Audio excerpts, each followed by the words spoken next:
So this morning, I would like to talk something that it is very difficult for you to understand and difficult to answer if anybody asks this question. But is that, where is the Buddha today? Where did he go? Is there anybody who can answer this question?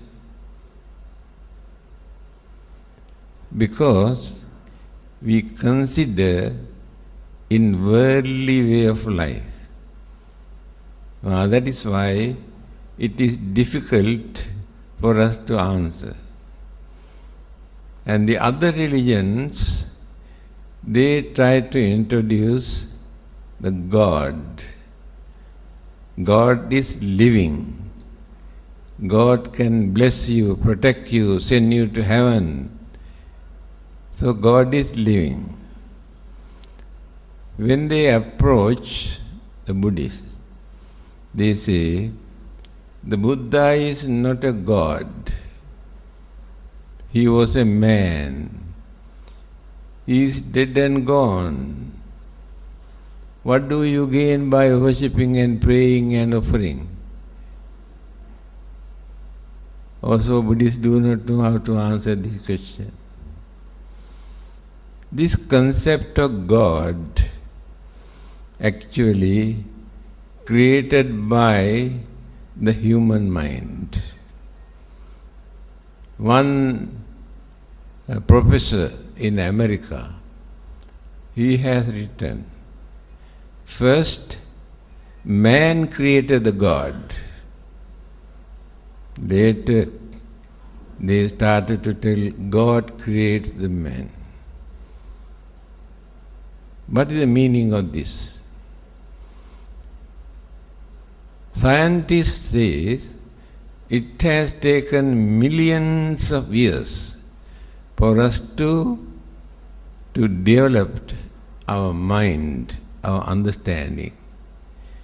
So, when our mind is developing and developing and developing, we came to know there are some sort of energies that we cannot understand. Then they had to think there must be a person to create, to maintain these energies. That is how they have personified or introduced as a figure all these energies. So it is a concept created by the human mind. It is important for our human mind because we have no confidence. Always we have fear, worries, suspicion, insecurity. Therefore we need somebody to depend on. Therefore people are very keen to believe in God, to depend on them for their protection, for their salvation. From the Buddhist point of view, when we analyze, the Buddha never introduced him as a son of God or messenger of God, but as an enlightened person. Buddha was not an incarnation of another Buddha. According to Hinduism, all those who appeared are the incarnations of the same God. Buddha is not created by another Buddha.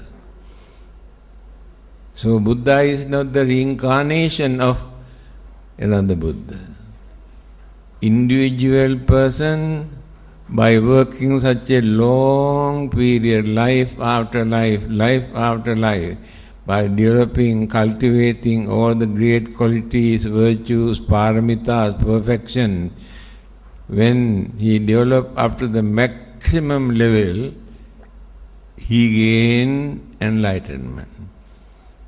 Then people ask, how do we gain enlightenment? There must be somebody to give our enlightenment. And these are the things that people cannot understand. Individually, we develop our mind to understand things.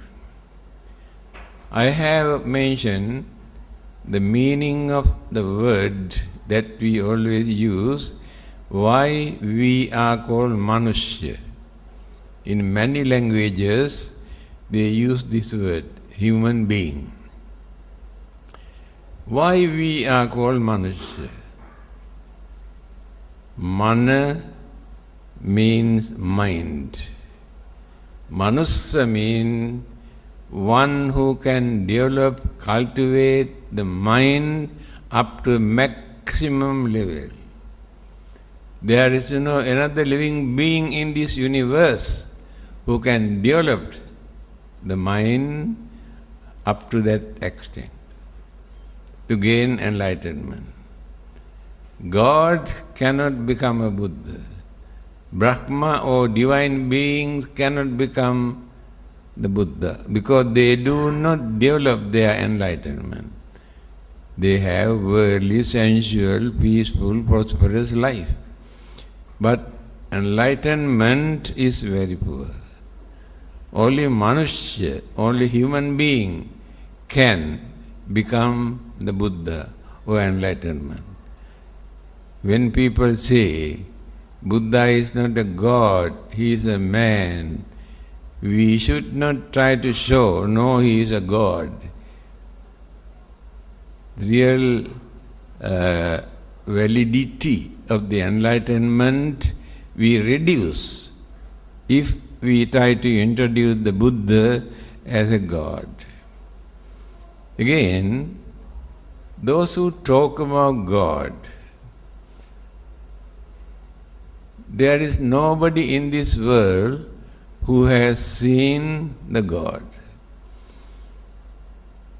That is concept. They say God has given a message to humanity. If it is for the whole human beings in this world, why the God wanted to hide and come and reveal only to one man? What is the difficulty for him to appear and announce, this is for you, then everybody accepts.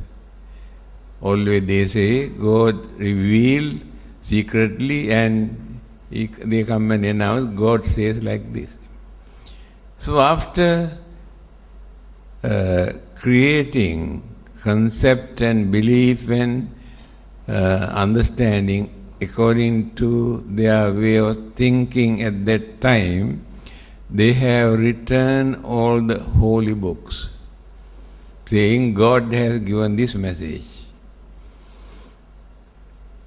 Today, scientists discard and show the disagreement, conflicts, clashes between the scientific discoveries and what is written in the holy book. Because scientists have developed their mind without depending on God, without depending on religion, by using their independent intelligence. Therefore, we cannot say that they are wrong. They have enough evidence to prove. But in religion, we had to believe. Whether we can understand or not, we had to believe. The Buddha did not encourage anybody to believe anything. I remember one day, a Christian priest came here with his followers to discuss about Buddhism. In the end, he asked, actually, can you tell me what Buddhists believe? Then I told him, tell you very frankly, Buddhists do not believe anything. He got a shock. He has seen my book that I have written, What Buddhists Believe. Then he asked, why did you write this book? That is why I wrote this book. You can read whether there is anything for you to believe. Nothing. Then he asked, then can you tell me what they are doing? Very good. Buddha has given the answer. Buddha has advised us what to do instead of believing. Pariyatti, patipatti, pativeda. There are three things. First, we must try to understand, not to believe. You can believe anything that you can understand. You do not know whether true or not. The Buddha says, we must try to understand. Now you are here to understand, to learn something. That is the first item, learning. Try to understand. In his teaching, in the Eight Noble Path, the first item, Sammaditthi, right understanding. So Buddha started his mission with right understanding, not with belief. Then, after learning, we have wonderful knowledge about Buddha and Buddhism. If we keep quiet, there is no meaning. We had to practice what we have learned, because he has pointed out, these are the things that you have to do, these are the things that you should not do, these are the morals and immorals and useful and useless things. Then now we understood. Otherwise, we create our own imagination. All over the world, people maintain their own imagination. So his advice was to practice what you have learned. After practicing, you experience the result or the effect. Then you come to know, oh yes, it is true, these are the things that we should not do, these are the things that we must do, this is the way how to live in this world, this is the way how to get rid of our suffering, through understanding. Now you can understand the Buddha's way of introducing religion is not for us to believe anything, but to learn and understand, practice, experience. Take for instance, he says, you must be kind, you must be honest. You learn. After learning, you tried to practice. You are very kind, you are very honest. Everybody respects you when they come to know you are very kind, very honest.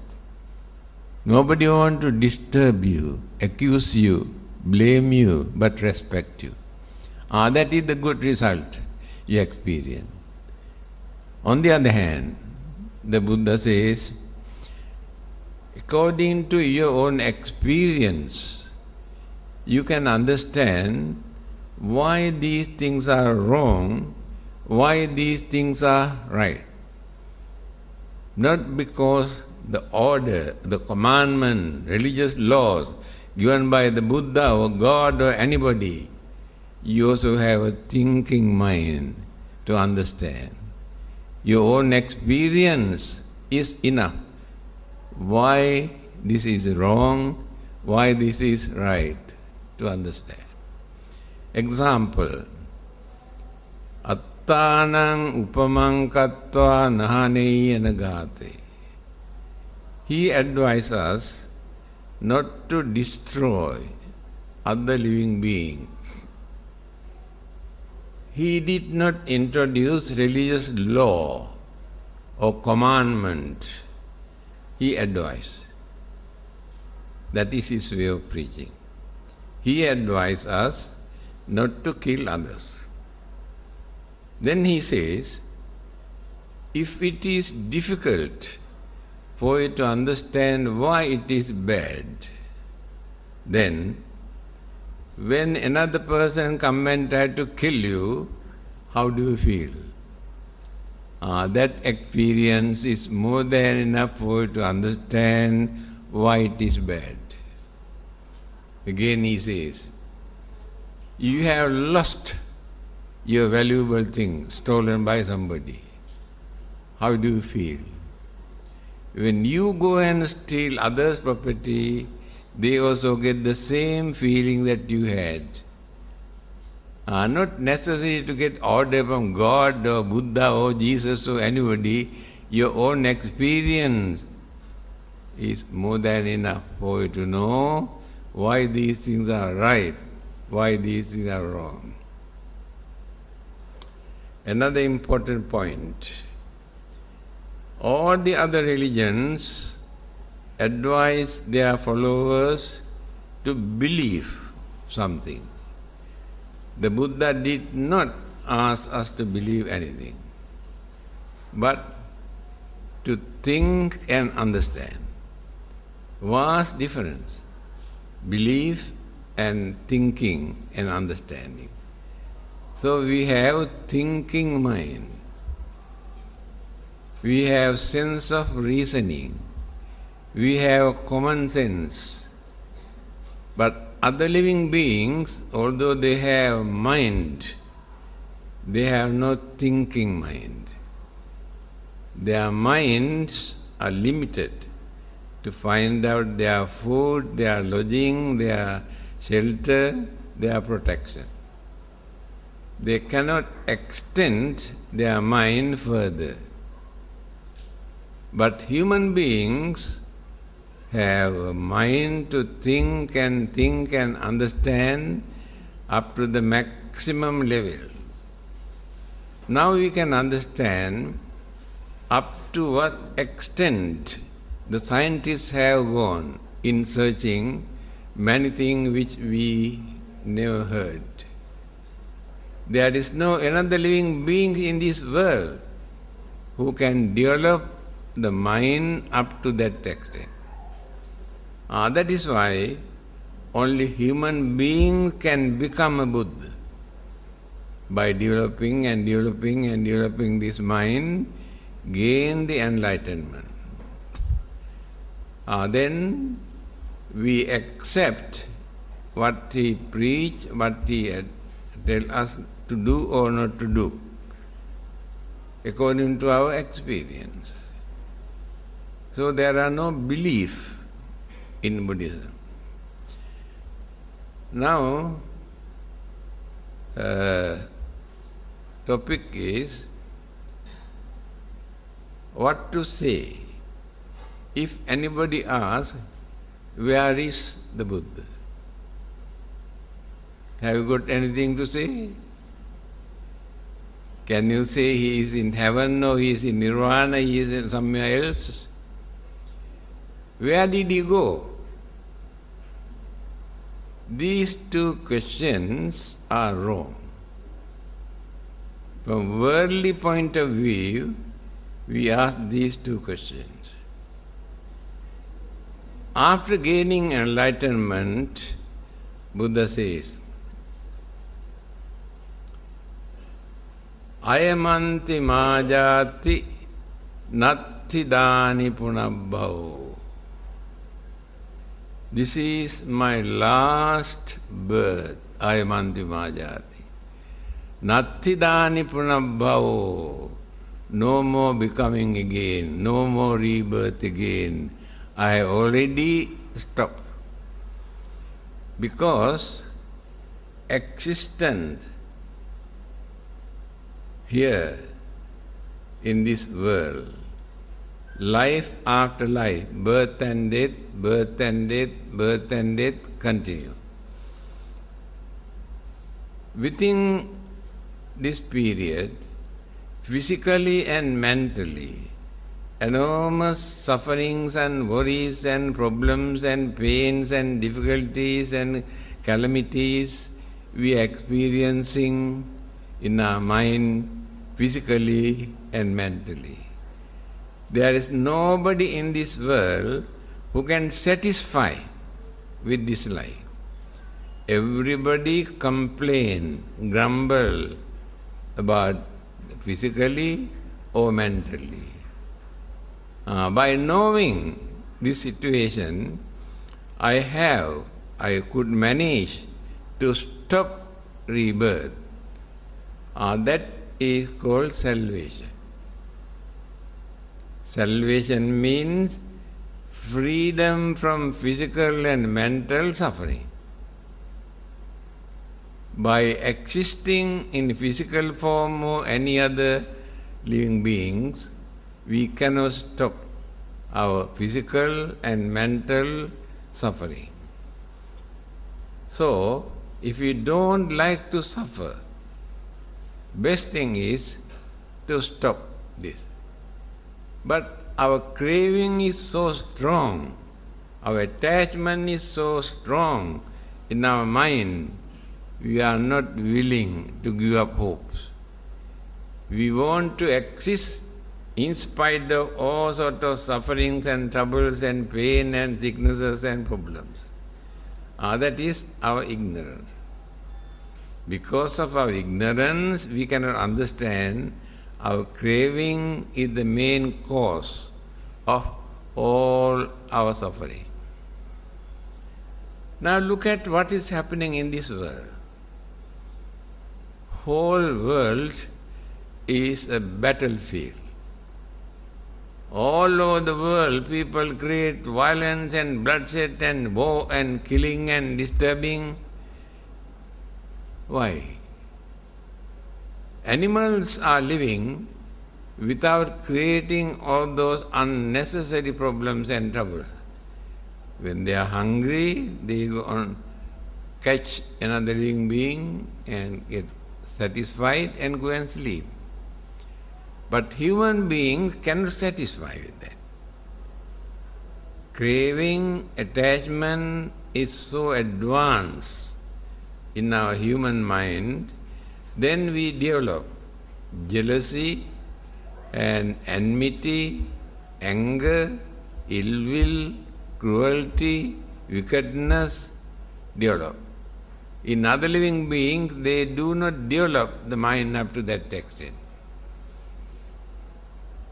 Religion is not for us to worship and pray and do some offering. They are devotional aspect of religion. We have started. It is important for us, but the Buddha did not advise anybody to come and worship him. When he was about to pass away, so many people assembled with flowers to offer and pay respect, having heard that he is going to pass away. His disciple Ananda stopped. This is not the time to disturb the Buddha. The Buddha overheard. Then asked Ananda, what is happening? He said, there are many people who have assembled to pay their last respect before you passing away. Then the Buddha says, ask them to go back. If they really want to respect the Buddha, instead of offering flowers, instead of worshipping, ask them to practice at least one advice given by the Buddha. Then they really respect the Buddha. Now you can understand what the Buddha wanted. not for us to pray or worship or do some offering, but to follow some advices given by him. Again, one of the disciples called Bakkula, the monk, every day he come and sit down in front of the Buddha and watch. One day, the Buddha asked, Bakkula, what are you doing here? Then he said, when I look at your physical body, it gives me a lot of happiness. I really experience wonderful happiness.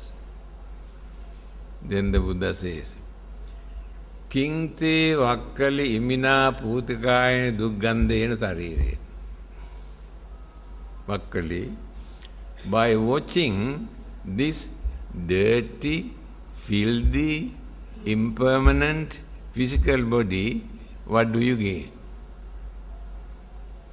You entertain your emotion. You never gain knowledge, understanding, but entertain your emotion. You cannot see the real Buddha through the physical body. Buddha is not the physical body. Then he said, Yo dhammang passati, so mang passati. One who understood the Dhamma taught by the Buddha, through this Dharma, he can see the real Buddha. Real Buddha appears in the mind when we understood what the Buddha taught. Here you can understand. Buddha was not particular about the physical body. When you study history of India, for nearly 500 years, they never had any Buddha image in India. Because Buddha did not encourage anybody to erect images. During the Greek occupation, they are the ones who have introduced images, symbols and all sorts of things. Now spreading all over the world different forms of figures as Buddha. Belly Buddha, laughing Buddha. This is our imagination. So, image is not the important thing. Now, Muslims and some others condemn us as idol worshippers. I used to go to Islamic University and I told them, you condemn us saying we are idol worshippers. Actually, Buddhists are not idol worshippers. They do not worship idols. That is a very good parable. 200 years after the Buddha, there was a well-known monk called Upagupta. He is a very popular. When he give talk, thousands of people assemble. You know Mara. In every religion, there is a very strong opponent. Christianity and Islam, Satan. Hinduism, Asura. Buddhism, Mara. Disturbed. So Mara was watching. He was very unhappy because more and more people become religious. What he did, he started to perform very attractive entertainment, dancing, singing, merrymaking in front of the temple. Then the devotees slowly turned toward the other side. There was nobody to come and listen to his talk. Then Upagutta thought. No doubt he disturbed the Buddha, but the Buddha did not teach him a good lesson. I must teach him a good lesson. He also went there. When the performance was finished, he said, yes, we really appreciate your performance. In appreciations of your performance, I would like to put a garland on your neck. Oh, he was very proud. He put a garland. Then he noticed this garland is tightening like a python's in his neck. He tried to pull it out, cannot take it back. Then he went to the Sakra, the king of the god, asked him to help him. He also tried and tried. He said, I'm very sorry, I cannot do that. Then he went to Brahma, the creator god at that time, asked him to remove this one. He also tried, could not take it. Then he told him, the one who put this garland is the only one who can take it out. Another one cannot. Then he had to come back. Come back and ask, Venerable Upagutta, please take out this garland from my neck, I am going to die. Then Upagutta said, all right, under two conditions. First thing, you must promise in future you are not going to disturb any religious services. Maharaj said, yes. Second thing, you have seen the Buddha, because there were many occasions he disturbed the Buddha. You got the supernatural power to transform the physical body and represent as the Buddha. If you promise that you appear as the real Buddha figure, then I will take it out. He said, yes, I can do that. Then he took out. Then Maharaj said, when I appeared as the Buddha, you should not worship me, because I am not a holy man. Then Venerable Upagutta said, no, I am not going to worship you. Then he appeared as real Buddha. Then he paid respect. Then Maharaj shouted, you promise that you are not going to worship me.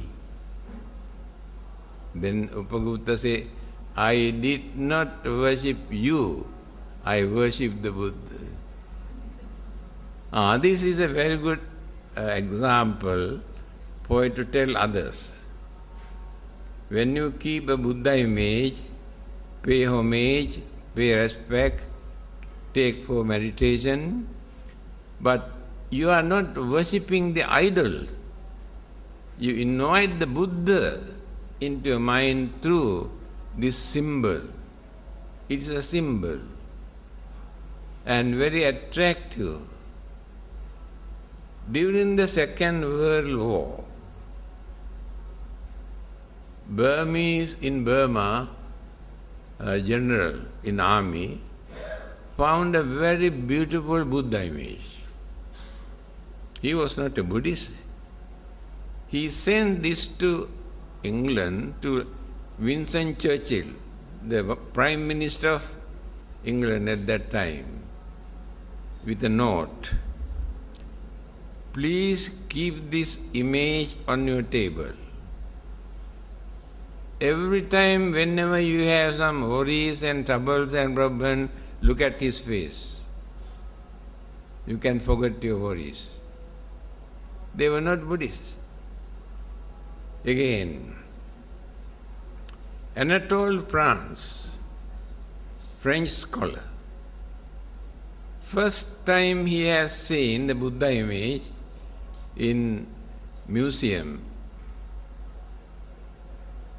when he has seen, if God has come down from heaven and walked on this earth, he is none other than this. Appeal to his mind, his figure. Mr. Nehru, the former Prime Minister of India, he was not a Buddhist. He was arrested by the British government for fighting for independence. When he was in the jail, he had a small Buddha image in his pocket. He keep the Buddha image on the table and watch. In spite of all these troubles, problems, difficulties, the Buddha could manage to maintain smiling face. You cannot see sour face of the Buddha. Why not we follow him? No doubt we have a lot of problems and troubles and disturbances. Why not we follow him? This is the way how they appreciate. This is the way how they make use of the image. Therefore, we cannot say it is wrong, it is important. But there are many who can practice the teachings of the Buddha without any image. It is not compulsory that you must have an image. So, I told those students in Islamic University, you condemn us by giving wrong interpretation that we are idol worshippers. We don't worship, we don't pray, we don't ask anything from the images. But we pay homage, we respect. This is the symbol. One of our members who have been keeping a Buddha image of 45 years in his house, one day came and told me, do you know, a group of Christian missionaries enter into my house and they told me I am worshipping a devil. Actually, I do not know what to say. 45 years he had been worshipping and he does not know what he was doing. Then he came and told me. And this is the mentality of our Buddhists. They follow traditional worshipping, praying, offering, chanting, but they do not try to understand what the Buddha taught. Then, now you can understand, with or without the Buddha image, we can practice the teachings of the Buddha. So, physical body is not the Buddha. According to Mahayana, the schools of Buddhism, they introduced 3 bodies of the Buddha. 3 kaya, 3 bodies. Sambhoga kaya, Nirmana kaya, Dharma kaya. 3 bodies. Although he had 3 bodies, he was not a physical body. He was not a busybody. Sambhoga kaya, Nirmana kaya, he used for eating, sleeping, walking, talking, advising, preaching, for all these activities, he used these physical bodies. When the Buddha attained parinirvana, all these 2 bodies disappear. But Dharmakaya, Dharma body of the Buddha never disappeared. They tried to show Buddha did not die. His Dharma body is existing. They follow the teachings of the Buddha.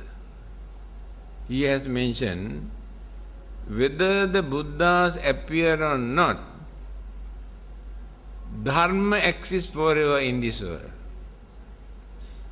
When a Buddha appeared, he realized, understand the Dharma that people have forgotten. It is mentioned, Pāturahose magadesu bubbe dhammo asuddho samalejikita. This Dharma that I understood is not a new Dharma, not created by me. This Dharma existed long ago, but people have misinterpreted, created wrong concept, wrong belief, their own imagination, completely polluted the purity of the Dharma. It is happening today. 2500 years ago, the Buddha has revealed the truth as Dharma. When you see what people are doing in China, Japan, Korea, Mongolia, Tibet, Sri Lanka, Thailand, Burma, and all those countries, what they are doing in the name of Buddhism, in the name of the Buddha. It is not that really they follow the advice given by the Buddha. Their traditional, cultural belief they have been maintaining, incorporated with Buddhism, and today introduced as Buddhism. Anyway, that is not so important. We should not bother about Theravada, Mahayana, Vajrayana. One should not say, oh, I am Theravada, I am Mahayana, I am Vajrayana. Buddha was not belong to any of these yanas. We follow the teachings of the Buddha. You can use any label. It is not important. We are Buddhists. We are followers of the Buddha. We try to learn what the Buddha taught. We try to practice what the Buddha taught to find out our salvation. Then people ask, actually where he is? People cannot understand, cannot answer. To practice Buddhism, it is not necessary for us to know where the Buddha is, where he did go. Take for instance, we have electricity discovered by somebody. Is it necessary for us to know the person who discovered electricity, where he is and from which country and his name? Is it necessary? Our duty is to make use of electricity. That person is not important. Again, those who have discovered atomic energy,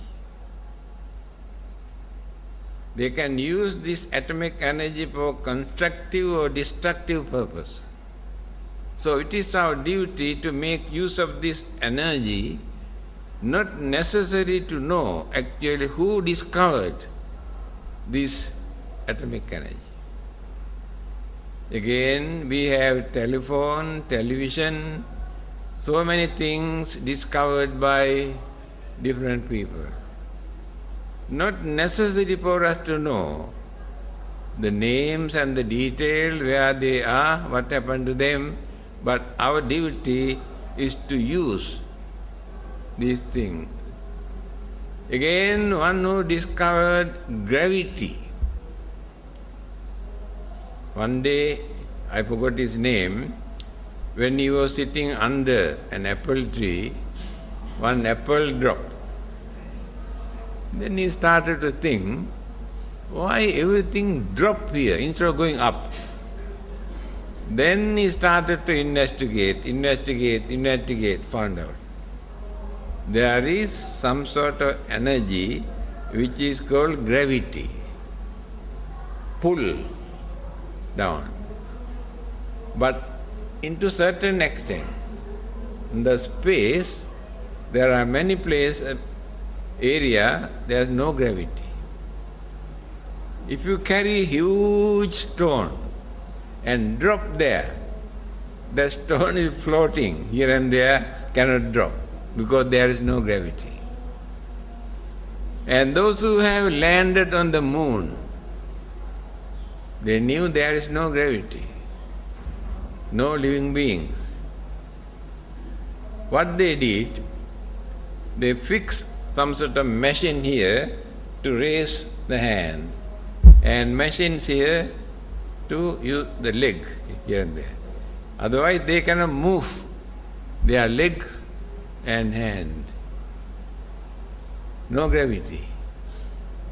But here we have this gravity. And we know, when you climbed, be careful not to drop, otherwise we may die. So we learn something. Is it necessary for us to know the name of this person and who discovered this, when he discovered this gravity? Here, more than enough for you to understand. Without asking where the Buddha is, where he did go, we can, if the Dharma is available, what he taught, that is enough for us. No need to depend on Buddha. Buddha never promised to send you to heaven or nirvana. Buddha says, Tummehi kiccang atappang akkataro tathagata. The Buddha can tell you what to do and what not to do. That is the only thing Buddha can do. He cannot do anything for you. Others say God can wash away the sins committed by people. Buddha never said sins created by one person, another person can wash away.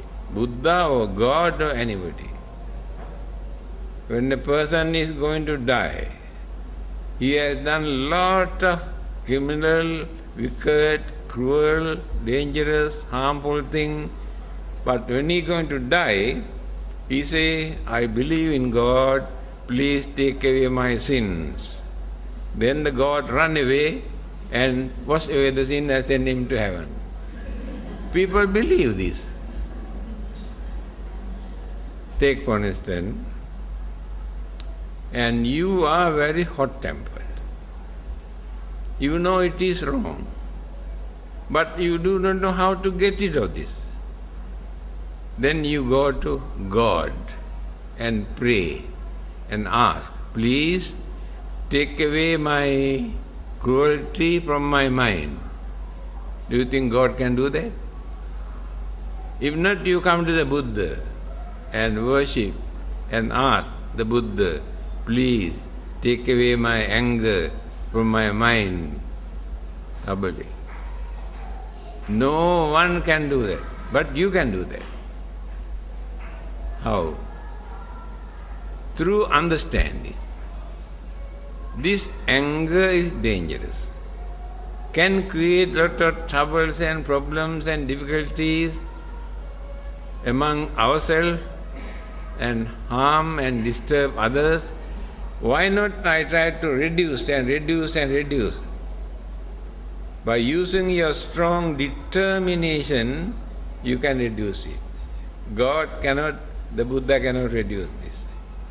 So, washing away the sins committed by us, the Buddha cannot do that.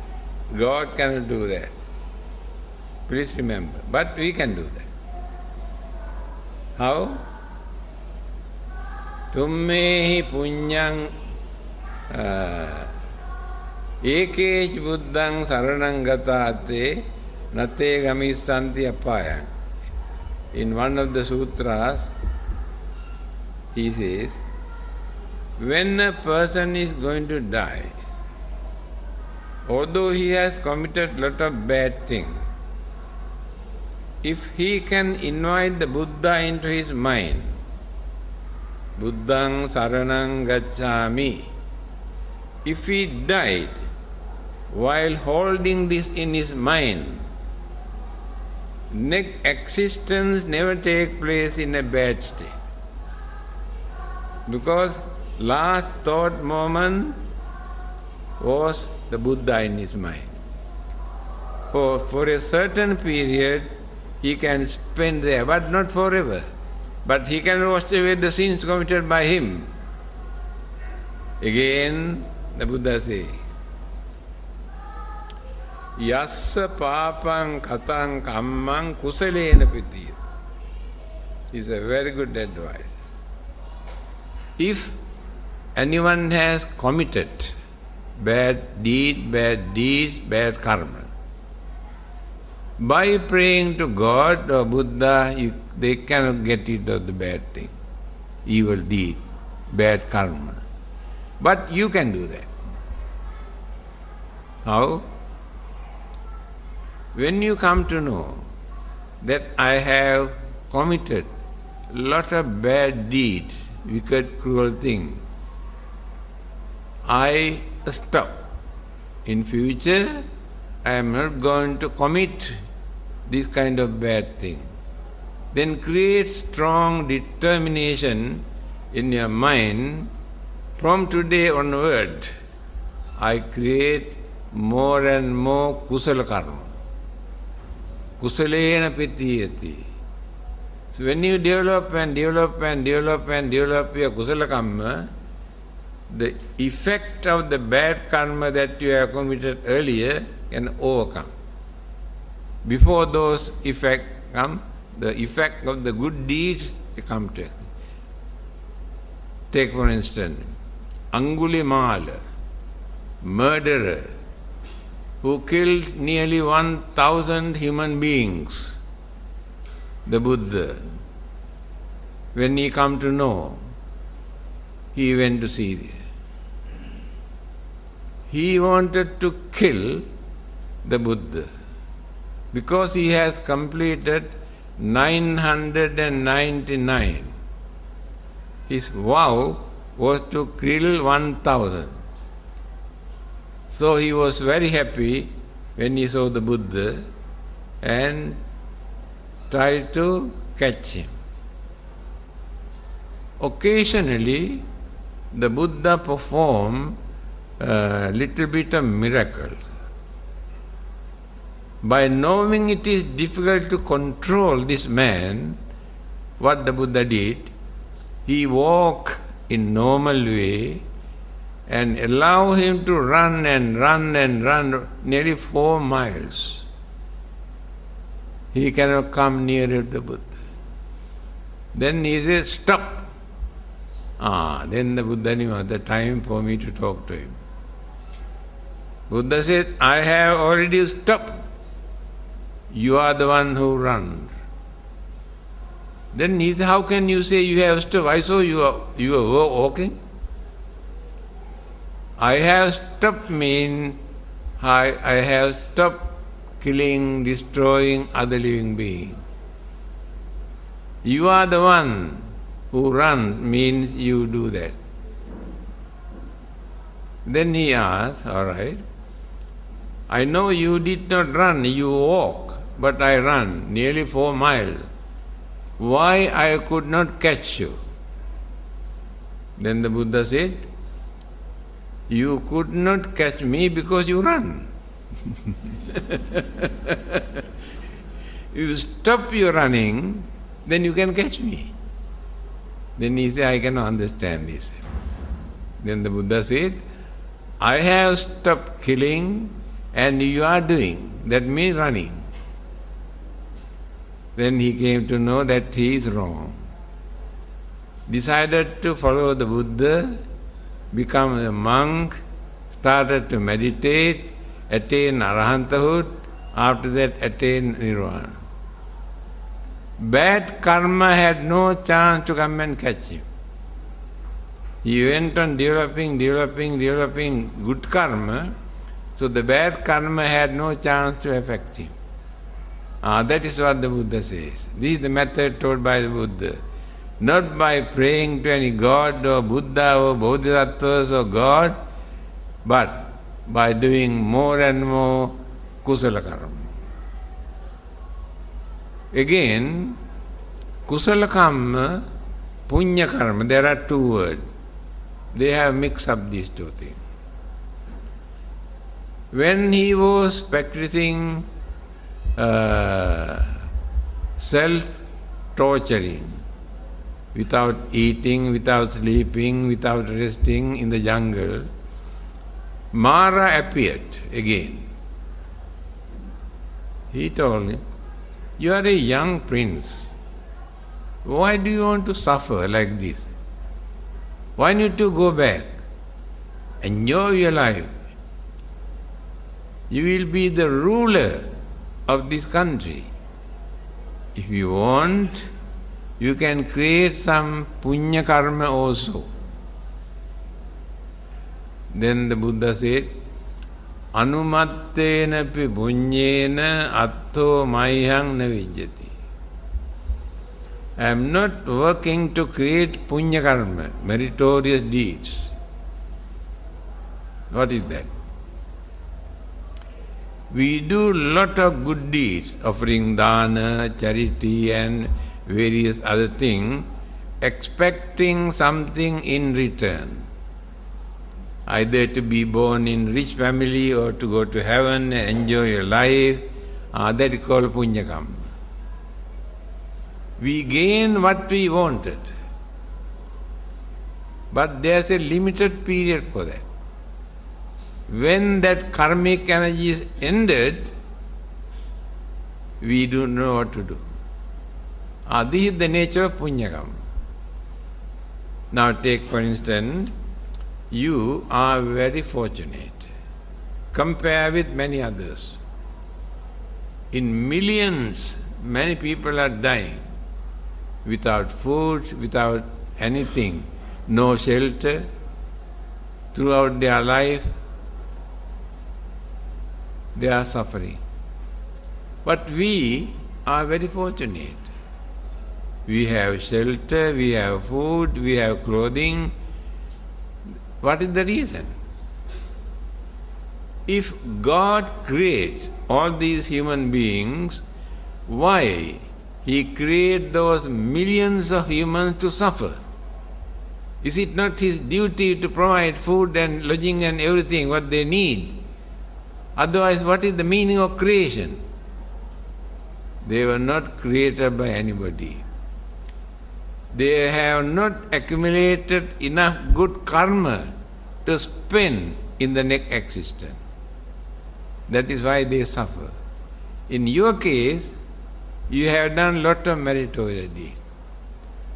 So you are not blind or deaf or crippled or mad, or you are normal.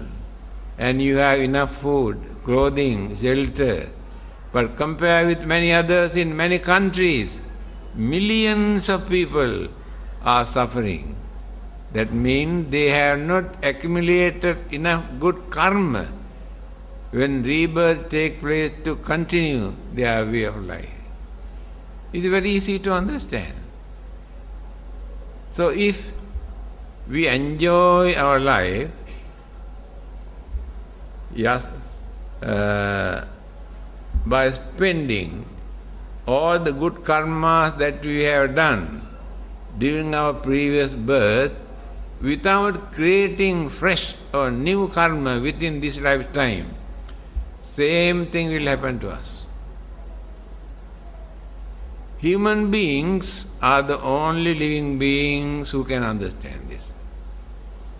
This is not the first and the last life. After our death, existence again takes place. Therefore, it is our duty to prepare for the next existence while we are here. You can enjoy your life by spending all the good deeds that you have done during your previous birth. Then what will happen to you after your death? If you have not accumulated enough good merit, enough good karma within this lifetime, your life again will drop. Only human beings can understand this.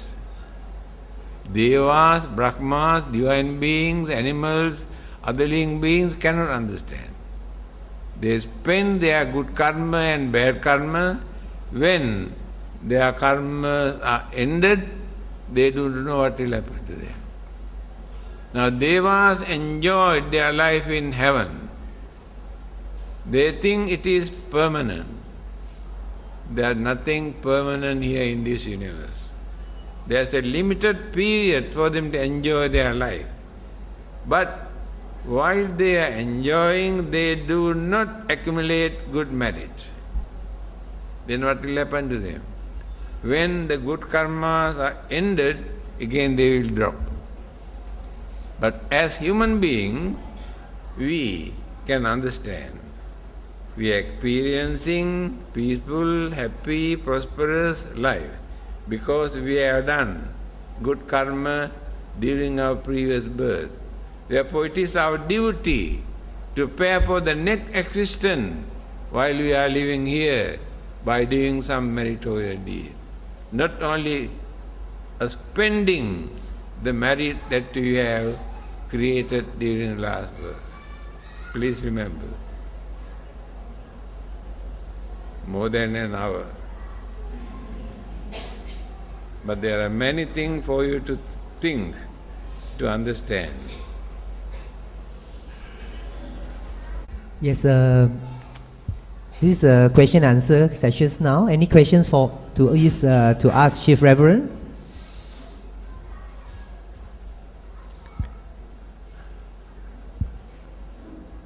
First volunteer to ask questions.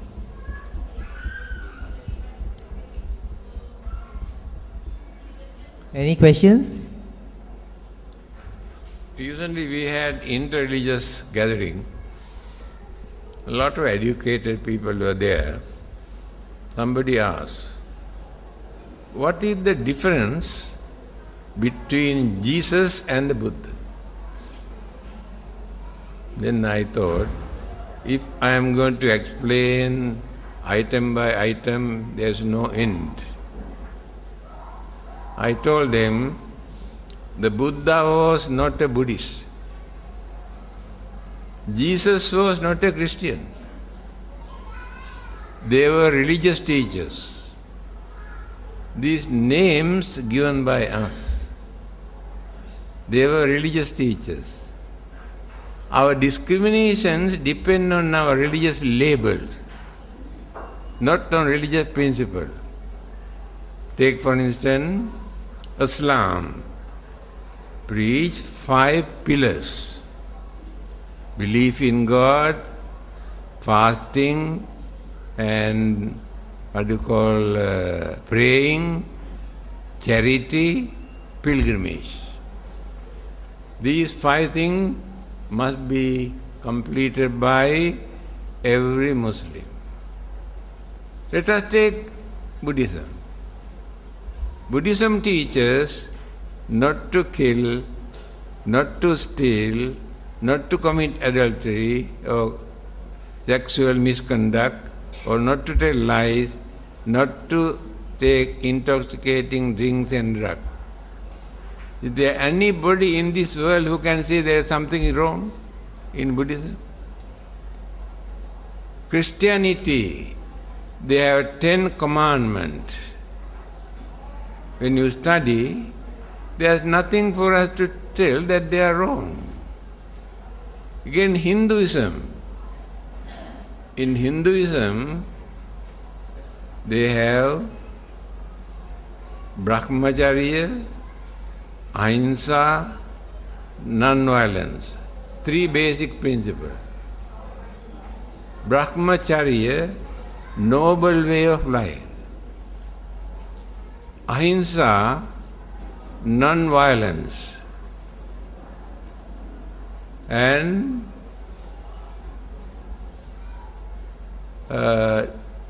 truthfulness, honesty. Is there anyone who can say they are wrong? They are the basic religious principles. So if we practice these religious principles, There is no controversy, there is no jealousy, not necessary to convert.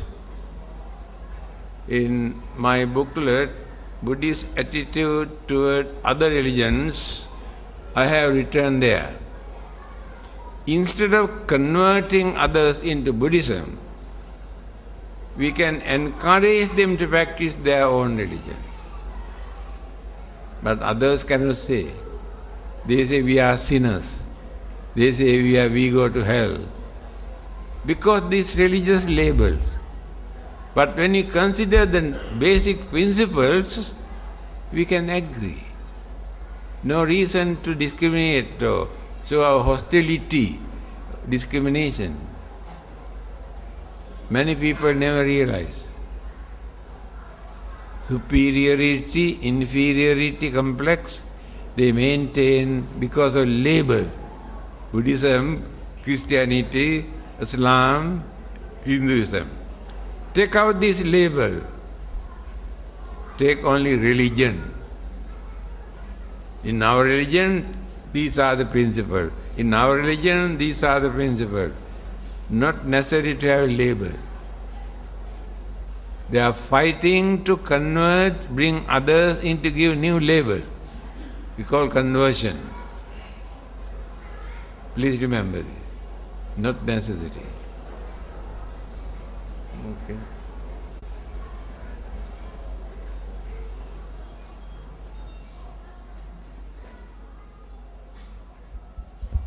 Okay, since there's no questions, we would like to do the transfer of merits, share the transfer of merits, which is done by Chief Reverend. Before that, can we have a big sadhu for Chief Reverend?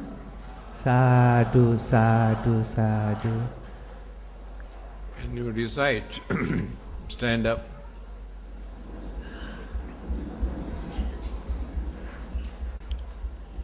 Imina punya kammena upajjaya gunottara acari upakaraca mata pita piya mamang Suriyo Chandi Maharaja Gunavanta Narapice Brahma Maharaja Indaca Lokapalaca Devata Yamo Mitta Manusaca Majjata Verikapice Sabbe satta sukhivantu punyani pakatani me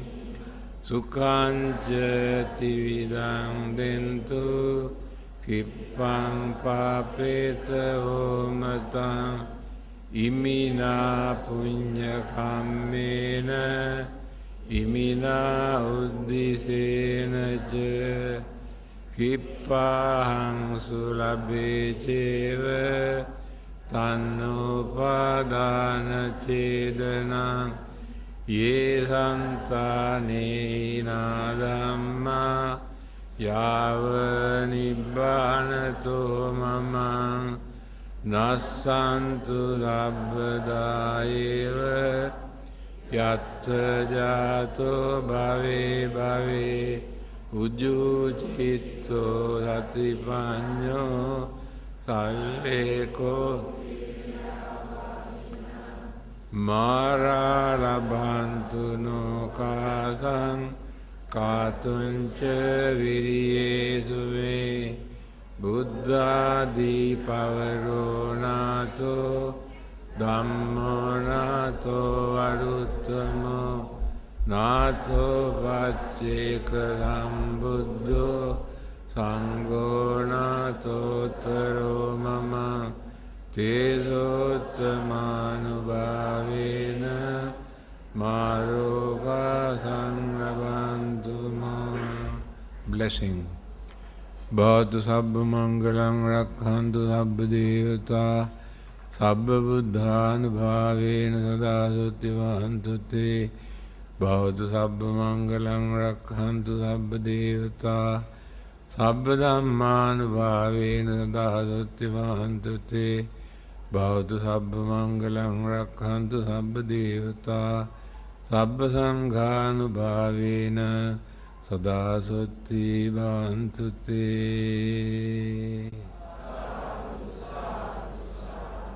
So today is the last day of your Chinese New Year.